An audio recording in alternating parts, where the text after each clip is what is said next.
Back, we continue with the Ireland Contracting Nightly Sports Call right here on Pittsburgh CW. Bob Pompeani, Ron Cook with you at 412-575-2600. Also tonight, we learned that Marvin Lewis is not only not going anywhere, he's got a 2-year extension in Cincinnati. Ron, this was somewhat surprising because there have been reports for the last 3 weeks that he was out and it was going to be, a reset in his career, but now he gets a 2-year extension. Your Guy's thoughts? never won a playoff game. He's 0-7 in the postseason.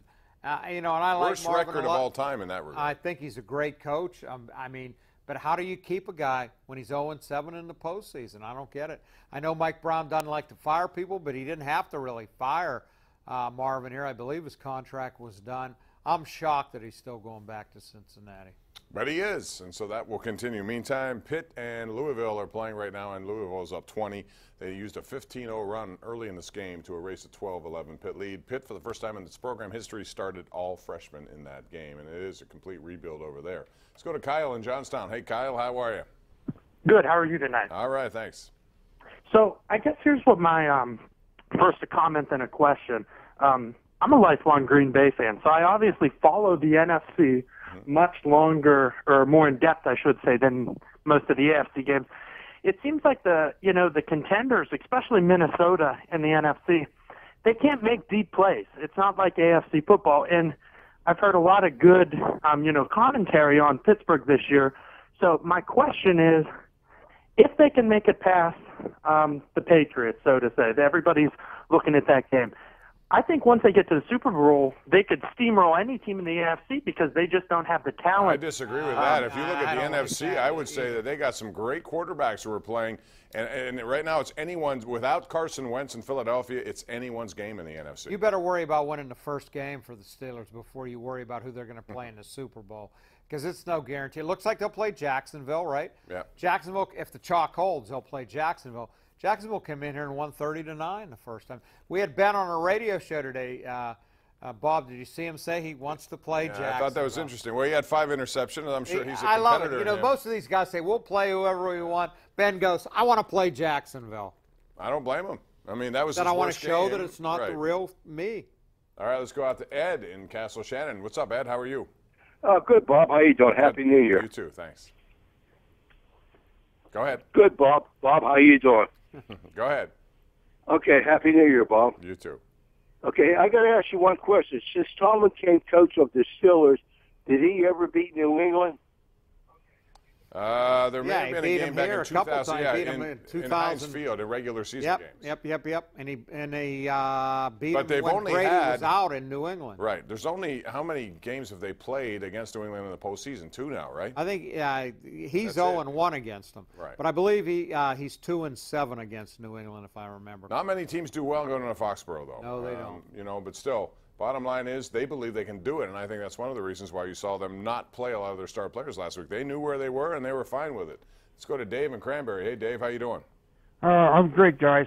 Hey, Ron, I just wanted to compliment you on that article in Sunday's paper about Rosie Nix. I just hope you sent a copy of to Harrison up in the Patriots background, okay?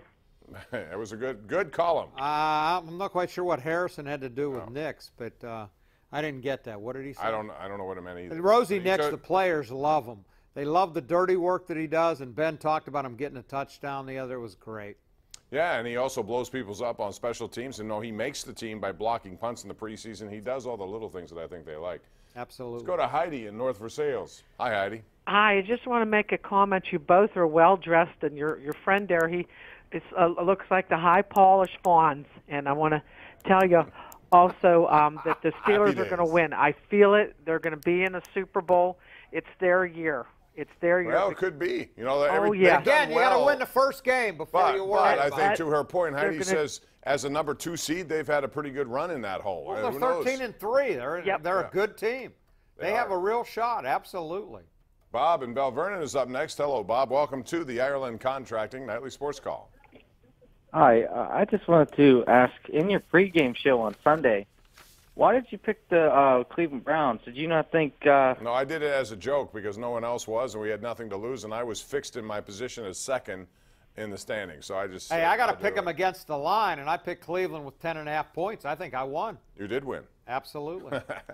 Hey, you make picks. You can't pick the same pick every week. And actually, Cleveland probably easily could have won that game. They could have. They don't fumble the ball after the 30-yard screen pass. By Corey Coleman doesn't drop the ball on the 11-yard line. They may win that game. Absolutely. Shoulda, woulda, coulda, though. You know what that means. JB in Squirrel Hill is next right here on the Sports Call. Hey, JB. Oh, hey, how you guys doing? Good, Happy New Year. Good, thanks. Thanks. So I heard rumors McCutchen might be going to San Francisco. So I have no problem with that, but I feel like Sabian. Okay. A Pirates call on January 2nd. Well, you know what? That's the first one we've had in how many days now? Man, is it hard to get excited about them or what?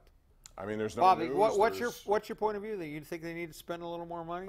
You know how I go. Yeah. All right, 412. It's hard to get excited, Bob. It really is. They have done nothing the entire offseason. Nothing. Zero. And they are a team that needs to do a lot. The St. Louis Cardinals have been very active, proactive. They're looking at big things. They've done nothing. And, you know, the Cubs are going to do that. I think Milwaukee has shown, and Cincinnati even to more than they have. I don't know what they're waiting on. I don't know what they're waiting to do. You know, typically if they're going to bring in free agents around, they've waited till March to do it. See who's left. Price comes down. I got to and go admit, that this way. is January 2nd. I haven't thought about the Pirates since about October. No, me neither. So, wow. All right, we'll find out. Let's go to Bill in Overbrook. Hey, Bill, how are you? Hey, I'm good, man. Hey, I just wanted to say, you said the Penguins, Reeves and some of them guys tonight scoring. That's about time them muckers and grinders, you know, like we used to have, you know, like Bork and Jake Caulfield. You need them guys to step up. And good to hear that tonight, you know? Yeah, they got a lot of contributions from guys who had long streaks, like Reeves hadn't scored in 38 games. Connor Sherry was struggling of late.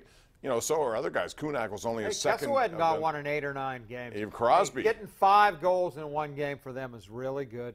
Kept them out of last place. Man, can you imagine if they'd have fallen into last place tonight? Well, I mean, they moved up and closer to a playoff spot, too, so they're not very much removed from that. So all they got to do is get more consistent, win the games they're supposed to, and win regulation games. And win a few in a row instead of playing one good one and then 2 bad ones. Let's go to Walt in Jefferson. Walt, you're next up. What's up? Yeah, I just think that Tom Brady and the Patriots are just licking their lips when they see Mike Mitchell back there at safety because he does nothing to help. Well, who else would you put there? Because I happen to think he's their best guy back there. I have no idea. But, you know, in the last game, even against the Browns, okay, he was out to lunch.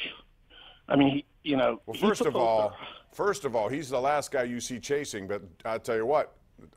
Sometimes Hayden was the guy who was responsible for Josh Gordon on that long touchdown. Okay, I understand it. Hayden just come back, okay? Okay, but that's his job. Mitchell's been hurt most of the year as well.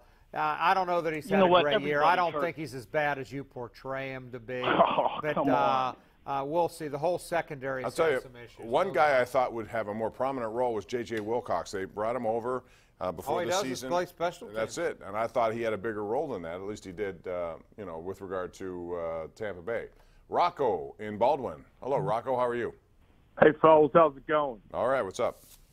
Hey, I just wanted to touch on the Todd Haley situation. You know, this isn't a traditional Pittsburgh-type attitude. Rooney don't go for this stuff. I think Haley's attitude is as bad as Ron's jacket.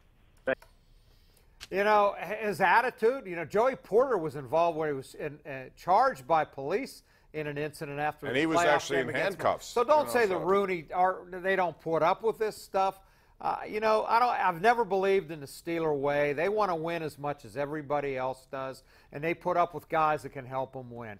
Sounds like Todd Haley made a bad judgment decision the other night. I want to hear more facts. Joey Porter definitely made a bad judgment decision by being out there and getting involved in something last year. These guys are public figures. They have to be careful what they're getting themselves into.